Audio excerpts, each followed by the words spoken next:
This is the ERP Advisor. The ERP Advisor's overview of Epicor. Hello, everyone. Thank you for joining us today. This summer, ERP Advisors Group is spotlighting the most prominent vendors in the ERP software market. Today, we will be discussing Epicor and their offerings and providing key insights into our experiences with this vendor. Welcome, Sean. Thanks so much for joining me. I appreciate it. Thank you. Yeah. So for over 50 years, Epicor has created very specific, industry-specific software solutions and services that help a variety of businesses across the world. So with that, can you tell us a little bit of, overall what Epicor is about?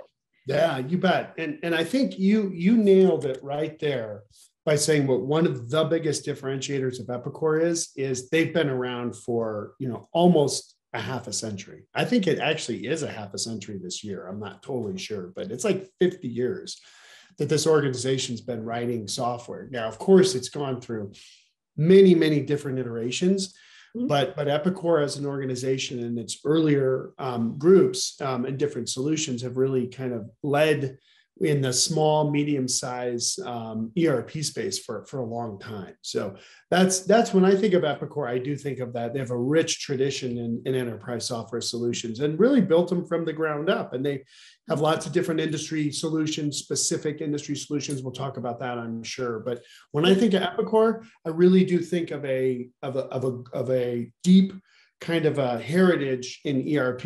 Now, you can still get some, I'll watch my language, some punk salesperson that's trying from Epicor or from a partner that's trying to sell you Epicor. That's just one individual. But if you look at the whole organization, I think there's a lot of rich heritage in ERP there for sure. Yeah. So what do they sell specifically or just overall? Are they very specific, industry specific, or can they be more general and then customized to work for a business and their needs? Yeah, that's a good question, and it's very applicable for Epicor. Their solutions sort of traditionally have focused on very specific verticals or industries, or even micro verticals or industries. So anything from packaging companies companies that are packagers. That build packaging materials, like cardboard boxes, other things like that. There's solutions for that. Very specific solutions for the automotive industry, very specific solutions for even selling lumber. They have some solutions that they purchased over the years that focus in very, very micro vertical. And they have a couple platforms that are more general, but still specific to, I would say, engineer to order, discrete manufacturing, and wholesale distribution. So if you're in those two categories, you might look at Kinetic or the Profit 21 solution. Kinetic on the manufacturing side, and then P21 on the distribution side. So they're more general in those two areas, but that's still kind of specific, if that makes sense. It makes perfect sense. So I know there are a variety of different softwares out there. Is Epicor a gigantic platform? Do they have different size software packages you could buy for your business? Or is it just pretty much you buy what you get kind of thing? Yeah, great question. They're not a huge business. I mean, although their sort of revenue, their recurring revenue is almost at $1 billion. That was a big deal. We were just at the conference and the CEO was talking about that. So, I mean, that's a great size software company, but, in this industry, we talk about Infor, we talk about Oracle or SAP, those are multi-billion dollar organizations. So Epicor is still, I would say, a good medium-sized ERP vendor. And they've got a great customer base, but, more in the tens of thousands, right? 20, 30,000 or so as from the research that we've done. They have customers or they have employees in a lot of different countries, maybe under 5,000 employees. So you can sort of get the feel for an organization that's not mammoth, right? They're not one of the top ERP vendors in terms of size, But they've got a lot of good momentum. They've got a good strong base that they're building their enterprise apps from, and they've had enterprise apps for a long time. So, they've got thousands of people developing on those platforms, as well as, and we'll talk more about this, I think one of the differentiators we see with Epicor is they are reinvesting that recurring revenue with a lot of really cool acquisitions that they're doing. So, it's a good firm. It's not huge, but it's definitely not tiny either. Right. So what are their most prominent features? Can you share a little bit about that with us? Yeah. So again, if you sort of think high level, right, we have manufacturing for sure, more discrete, more engineer to order. Then we have sort of distributor kind of software. And then we can go down deeper, right? Especially on the distributor side, on building materials, automotive, like I mentioned, and some other areas too that they focus in on. Manufacturing goes, like I said, there's some great partner solutions that have built aerospace and design specific functionality for that, again, engineer to order environment. So, when we think of Epicor in very specific micro vertical areas, and it's hard to beat because the functionality is really good.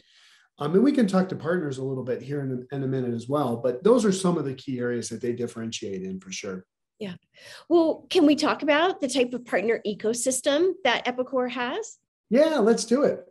So they basically have a couple different kind of partners. They have some partners that write solutions that work within the Epicor technology kind of environment. They're called independent software vendor partners, ISVs, who built ISV solutions, right? So little modules basically that work. And then they have channel partners that implement, they sell the software and implement the software. So there's a couple channel partners that we work with pretty exclusively because they're great size. They really have great industry experience, specifically for the Kinetic product, which is the new Epicor 10 product, the new ERP for manufacturing. Okay. And they're strong partners. Epicenter and Creative are two very well thought of partners in that space. We've engaged with both of them before on different deals. We like them a lot. They take great care of their customers, and they've got a lot of experience. There's a lot of other Epicor partners out there for sure, but we have seen, unlike maybe say Infor, where the partners are very tried and true to the Infor products that they represent and sell. The Epicor partners have sort of shifted a little bit. Some of them have taken on some other products. But there's been a couple, like I said, that exclusively just do Epicor. And I think that's going to pay off for them. So, if you're looking at a partner for an Epicor solution, you really want to find somebody who's devoted to the Epicor solutions, where if they do 3 or 4 or 5 products, it's sort of hard to keep track of everything, right, across those 3 or 4 or 5 products. Yeah. Like if they just do Epicor, I think that's a secret insider tip. We'll probably drop a couple of those this summer on these calls. That's a good one. Right. Secret insider tip. That's it. That it is, especially in this area, you want to find a really good partner. And the way to do that is ask them for references. I need 3 references. And right. I swear to goodness, some of them won't be able to provide it. That's a bad indicator, right? But the guys and gals that do this all the time are like, oh yeah, here's 3 vendors. There are 3 customers, pardon me, that we've worked with similar to you guys. Yeah. From your experience, well, let me back up a little bit. We know that ERP is a hugely competitive market. And from your experience of working with a variety of clients and just through the years, why does Epicor seem to win over their competitors? Good question. Definitely the industry fit is huge. So, even micro verticals like electronics distributors, right? They've got solutions that electronics distributors have been using forever, companies that sell electronics to, right. to retail or whatever. And automotive, they've got solutions in the automotive world with kind of interoperability amongst companies that nobody else has, right? So if you're going to buy solutions in that space, you're going to buy Epicor. Building materials, it's the same thing. So, there's ETO or even other just general distribution kind of stuff. You think Epicor. But there is a lot of competition in the marketplace for sure. And a lot of those companies are going to look outside and see if there's other solutions, maybe like a NetSuite that's a little more general, but can be verticalized for these specific industries. But Epicor, the customer base tends to be kind of a, what did I use for info? Less technology adverse or risk adverse. I would say the Epicor customer base tends to be cheap. They don't really want to spend a lot of money on technology. If you think about a distributor's business, especially, and this is perfect, right? A distributor makes margin on the difference between what they buy something for and what they sell it, right? So their profit margins are razor low. They just are, and they've got warehousing expenses, they've got personnel, they've got all this stuff. So for them to go out and buy a really expensive ERP that does this much, maybe versus Epicor that's very well priced, and it does that much, they're going to go this solution because there's not necessarily a lot of margin that they can play with. Right. So I think it's something that Epicor, it's a big competitive advantage for them. And I think this is a reason why they've just recently changed hands on the private equity side, because their new partner, Clayton, W. and Rice, I think it is, CD&R for sure. I think they saw that it is a very loyal customer base. That customer base does not want to change technology unless they absolutely have to. Right. And then Epicor has the right sort of migration path from their older solutions onto something that is more cloud-based. Right. So Sean, from your experience too, do people, if they start out with Epicor, do they tend to stay with Epicor and transition to the cloud? Or are there a lot of people transitioning from something else to Epicor? Definitely the former. So a lot of Epicor customers, legacy Epicor customers, are making that transition to the cloud for sure. Epicor's done a good job of putting together a cloud-based solution where a company, doesn't have to worry about the maintenance and support of the environmental software, security around the system itself, right? It sits at a data center that's, and I want to say, I think it's mostly Azure that they do. Some of the Microsoft platform. Epicor has been a huge partner with Microsoft for years and years and years. Okay. So that's good. That's a good thing. Yes.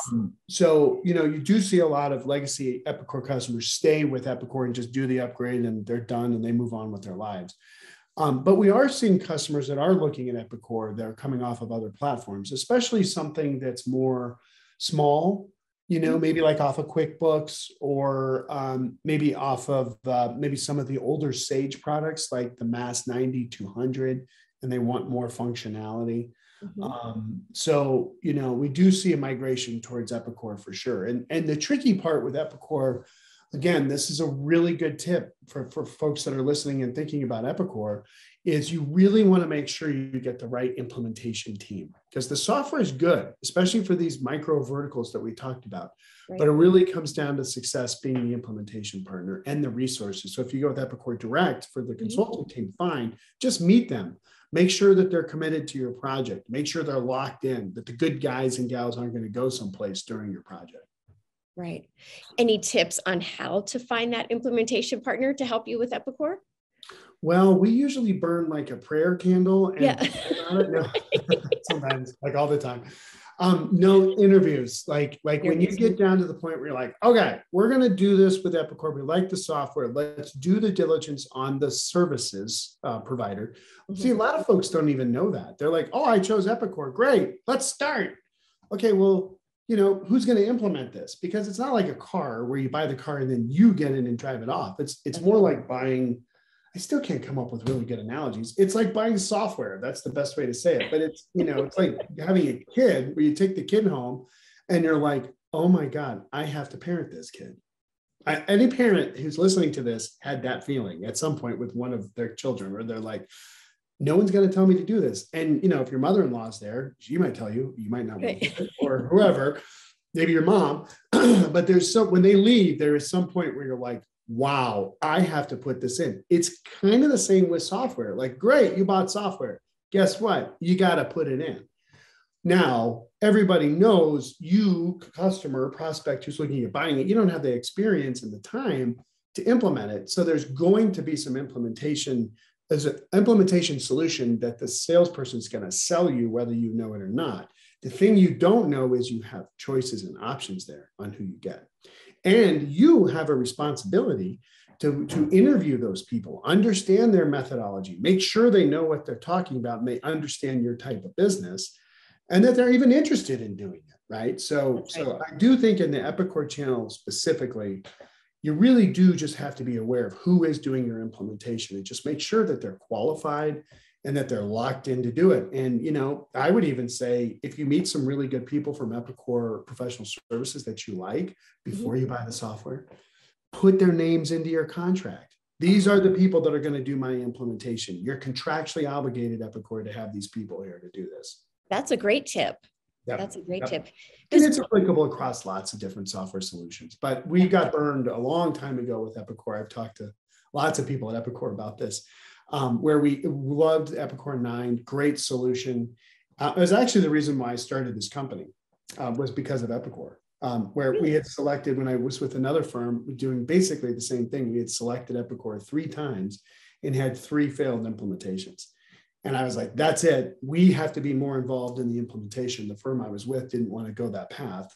And I think there are probably other reasons why they kind of didn't want me around. I was a little bit of a troublemaker. So then I was like, okay, fine, I'm going to start my own company. And that's when I started ERP Advisors, was because of those 3 failed ERP or Epicor implementations. Now we can be involved on the implementation side because we don't have the CPA regulations about not being able to audit the financial statements that were, or the financial systems that we're implementing, basically. That's a long story for another time. Bottom line is that, you know, I'm just very weary with that organization. And we've found ways to work with them very successfully, of just making sure you have really good resources that are committed to your success for your implementation. That's right. Well, we've talked several times through the years how important picking the right implementation partner is, because you're going to be spending a lot of time with them and they're going to be holding your hand for many months going live and getting through the implementation. And you have to have a good team partnership for it to be successful, right? You have to. And I'm, you know, that's why I'm so grateful that you were willing to do all these calls with me this summer on the vendor overviews, because we just covered tips that I don't even think about. I mean, it's built into our methodology. Whenever we do a selection for a client, you know, a client's got to pay us for that, right? It's extra money. Not all clients can do it, but they can listen to these videos and learn really important things. And this is one of those that's like, don't just focus on the software. And a lot of folks will say to us, I didn't even know I had to care about the implementation people. You know, again, analogy, like when I buy a car, I didn't know I needed to think about the service people. You don't really think about that when it comes to buying a car, because you don't know where you're going to take it, or you might go to the dealer, you might go to some independent, whatever, right? But lots of people know how to work on a Toyota or you know, Ford or whatever. Right. That's just not how this works, man. You got to stop thinking about that, because it's got to stop. Like, you have to start thinking with, it's not just go do a couple demos and select the software and buy it. It's do some, you know, figure out what you need, tell them you need to show me this stuff. There's a whole diligence on the software, and there's diligence steps that you have to take on the implementation. That's right. So, Sean, can you talk to us a little bit about their pricing structure? Does Epicor have a pretty standard pricing structure, or are they flexible? Like, how do they work with that? Yeah, so super standard methodology on how they do pricing, similar to some of the others we've talked about, where there's a module price and user pricing. Mm-hmm. So it's very straightforward, and you get what you get, and don't throw a fit, right? Like, here they say, here's what you're going to get. And if it's not on there, you're not going to get it. So you do have to make sure something like a fixed assets module, or maybe some advanced purchasing stuff. Like, if you need those functionality pieces, they have to be listed on your order form, I think they call them. So when you do all the diligence, you say, okay, this is what we need for software. And the software person says, okay, I'm going to put together an order form for you, and here's what's all on that. Now, Epicor does have, they've moved all their pricing to being more recurring pricing, so you pay the same each year. The software is hosted in the cloud. So, your instance is in a cloud, which is nice.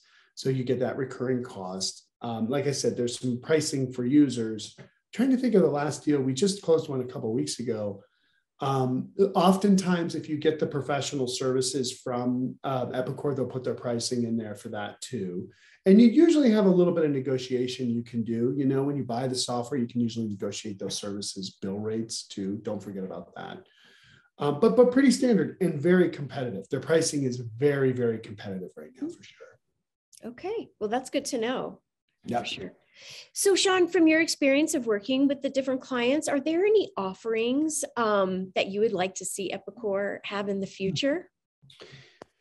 Yeah, definitely. One thing I should say too, related, is I think Epicor is doing a really nice job of reinvesting their recurring revenue. Rebecca, our ERP Minute person, we got that established, did an article recently about one software vendor who makes more money, I think, than God, called Salesforce. And how we were like, Salesforce, you got to put the money into the market. And they're doing a lot of great things, actually. Salesforce is, I think they're probably leading in terms of their philanthropic activities in that, right? So that's great. Now, Epicor doesn't make as much as a Salesforce or an SAP and Oracle. But what they are doing is they're taking their incremental, kind of cash flow, their free flow cash flow, and they're investing in and buying best of breed solutions. So if you think about this, a software vendor has to bring a certain piece of functionality to market. Their customers are saying, hey, we need configure, price, quote. So you can build, buy, or partner. Those are the three options back from my product management days at PeopleSoft and JD Edwards. So either build it, which takes a while to build something. You build it from scratch. You can buy it, somebody else has it, but then you got to bring it in and integrate it, right? Or you partner with somebody. And Oracle's really doing, Epicor is really doing a good job with that buying and with the partnering. So they've got some solutions like their process automation solution, they're partnering with a best of breed vendor. And then they bought their CPQ, they bought another application recently too, that Rebecca's covering on our ERP Minute. That's why those are so valuable. Mm-hmm. And so they're doing a good job with being innovative and and they're also building some new stuff as well. So, they've got a good balanced approach to how they're bringing more functionality to their customers. And I like that. I love seeing it with software vendors. I mean, it makes me so happy to see the software vendors investing in the future for their customers, right? And I really think Epicor is doing great at that. I really give my hats off to them for being that innovative, for sure. That they're receptive to feedback, knowing that their clients are needing something that they couldn't necessarily provide. So they're able to find someone who can, right? Right. That's exactly right. Yeah. So, well, gosh, Sean, thank you so much for joining me today and sharing all your amazing knowledge about ERP. Sure, you bet. Yeah. I don't know if I'd say amazing, but I appreciate it because it's a good opportunity for me to get to you and to everybody else all the stuff that's in my head so that we can all just make better decisions and make the industry better. That's what this is really about. That's right. And you're a wealth of knowledge. So thank you for that. You're welcome. Yeah. So as we continue our limited multi-part vendor series, be sure to join us as we share ERP knowledge, and that will allow you to take advantage of over a century of combined ERP experience from our expert consultants here at ERP Advisors Group. Thank you again for joining us. This summer, ERP Advisors Group will be reviewing the most prominent ERP software vendors in the market. For more information about these vendors, please visit our website at erpadvisorsgroup.com. You can also find more EAG content by following us on social media or by subscribing to our podcast, The ERP Advisor.